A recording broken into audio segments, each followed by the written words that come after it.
మన తెలుగు సినిమాలో mirror shots అనేవి కొంచెం రేర్గానే ఉంటుంటాయి. బట్ ఆ షాట్స్ వల్లే ఆ సీన్కి ఒక కొత్త డెప్త్ అయితే వస్తుంది. రీసెంట్గా నేను రాయలసీమ రామన్న చౌదరి సినిమా చూశాను.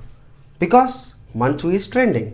ఆ సినిమా స్టార్ట్ చేసే ముందు ఐ థాట్ మోహన్ బాబు గారి యాక్టింగ్ నన్ను సర్ప్రైజ్ చేస్తుంది అని.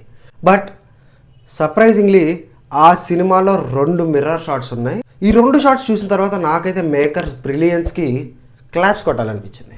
ఫస్ట్ ఈ సీన్ చూడండి. రామన్న, కానీ ఈ రోజు నుంచి నా పేరు రావణ.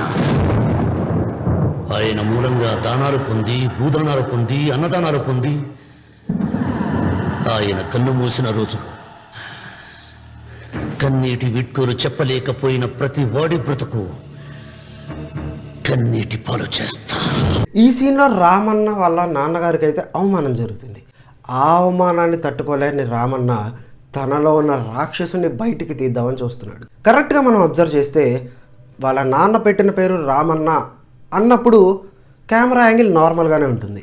బట్ తన పేరు రావణ అని మార్చుకుంటున్నా అని చెప్తున్న సీన్లో మనకి మిర్రర్ షాట్ కనిపిస్తుంది. బికాస్ అది తనలో ఉన్న కోపానికి రిఫ్లెక్షన్. అండ్ ఆ కోపం ఎవరి కోసం వచ్చింది? వాళ్ళ నాన్నగారి వల్ల. బ్యాక్గ్రౌండ్లో వాళ్ళ నాన్నగారి ఫోటో. అండ్ ఎవరితో చెప్తున్నాడు? వాళ్ళ ఫ్రెండ్తో చెప్తున్నాడు. బ్రిలియంట్ కదా. అండ్ రెండో షాట్ ఏంటంటే ఇది అత్త కోడల మధ్యలో జరుగుతున్న డిస్కషన్. ప్రేమతో మాట్లాడుతున్న అత్త అండ్ పొగరుతో మాట్లాడుతున్న కోడలు. నార్మల్గా ఇలాంటి ఒక సీన్ని తీయాలి అంటే అత్తకు ఒక క్లోజప్, కోడలకు ఒక క్లోజప్ అండ్ వాళ్ళిద్దరికీ ఒక వైడ్ యాంగిల్ ఇలా చూపిస్తారు.